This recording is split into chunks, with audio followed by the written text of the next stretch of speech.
La transición política de Argentina nos deja una pregunta importante.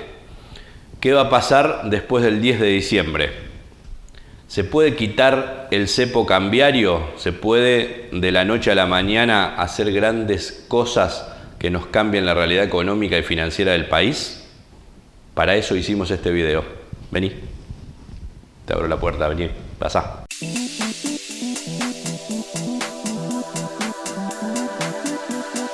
¿Se puede quitar el cepo cambiario el 10 de diciembre?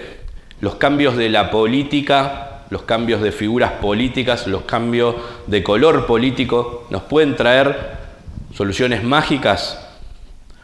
Bueno, la respuesta se desprende casi por sí sola. Si queremos realmente ser conscientes, tratar de tener una visión no alejada de la realidad. A partir del 10 de diciembre, Argentina va a tener los mismos problemas económicos que tiene hoy y quizás un poquitito más agravados o no, pero el cepo al dólar, la fuga del peso, en definitiva, es una consecuencia de desajustes económicos que no son una medida en sí.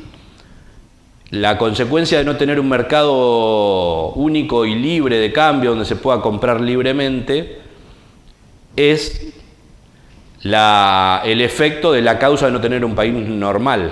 Para explicarlo mejor, nosotros tenemos un país con déficit fiscal, ahora con alta inflación en niveles de 4% hasta fin de año y con expansión monetaria.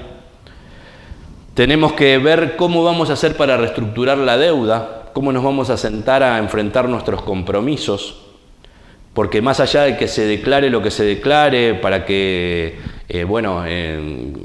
echar culpables o para poder ir a negociar desde otra postura, hay que sentarse a hablar, a ver cómo vamos a enfrentar eso, de dónde vamos a sacar los fondos para pagar esa deuda, y seguramente se va a tener que tener un plan para presentar ante cualquier tipo de reestructuración.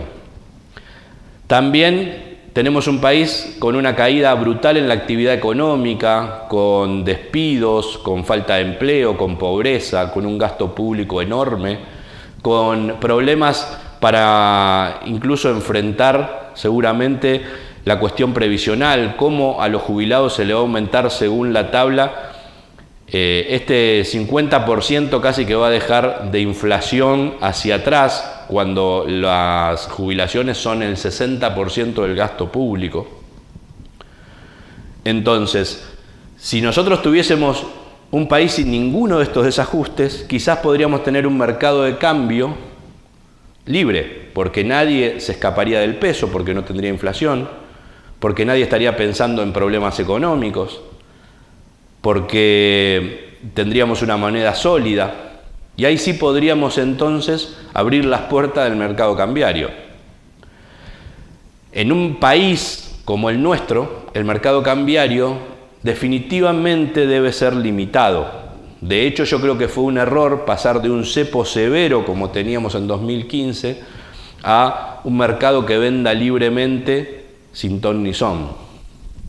Entonces, ¿qué esperamos para después del 10 de diciembre? Y bueno, esperamos que alguien venga y esto que todos vemos nos lo digan desde la política, que no nos vendan más espejito de colores, que nos digan la verdad, que nos digan cómo van a trabajar sobre metas para ir cambiando cada uno de los desajustes. Si nosotros nos ponemos metas de que la inflación vaya bajando gradualmente, que el gasto público se tomen medidas para ir bajándolo, que la economía empiece a tener alguna actividad, quizás teniendo alguna expansión monetaria, pero que tampoco se vaya al límite de que genere o desmadre la inflación. ¿Cómo vamos a hacer para hacer una reforma laboral, fiscal, para que el empleo formal vuelva a formar parte y podamos tener sustentabilidad en lo previsional? En un país normal se necesita 3 o 4 trabajadores para sostener a un jubilado. Acá la base es 2 a 1. Por eso el gasto público de las jubilaciones se lleva el 60% de la porción de la torta de gasto público. ¿Qué reformas estructurales se van a hacer? ¿Cómo vamos a hacer para volver a crecer? Todas esas preguntas que todavía no tienen respuesta, que no tuvieron respuesta en la campaña política, que tampoco la tienen en la transición. Esto sí, abre un paréntesis, es algo lógico porque desgastaríamos ahora. Van a tener que tenerlas. En consecuencia de esas respuestas, será cómo podemos hacer después para que ese cepo que hoy es de $200, que no permite el tema de tarjetas en el exterior, de retiros de dinero en el exterior, bueno, podamos ir liberándolo a medida de que estas variables se vayan acomodando. Y si nosotros vemos que todo empieza a mejorar, nuestras expectativas hacia la economía van a cambiar. Y la economía no es más ni menos que eso. Creer en expectativas. La crisis económica cambiaria que tiene Argentina es una crisis de confianza. Pero sí debemos saber que en algún momento se debe ir en un camino de abrir ese cepo, que no puede llegar para quedarse para siempre. Pero también debemos saber que el 10 de diciembre no es un punto de llegada, sino es un punto de partida, a donde la economía debe empezar a acomodarse para alguna vez llegar a tener una economía lógica y un mercado cambiario en consecuencia. Mi nombre es Rubén Granados. No soy solo un youtuber financiero. Soy el líder de un proyecto innovador que no tiene cepo.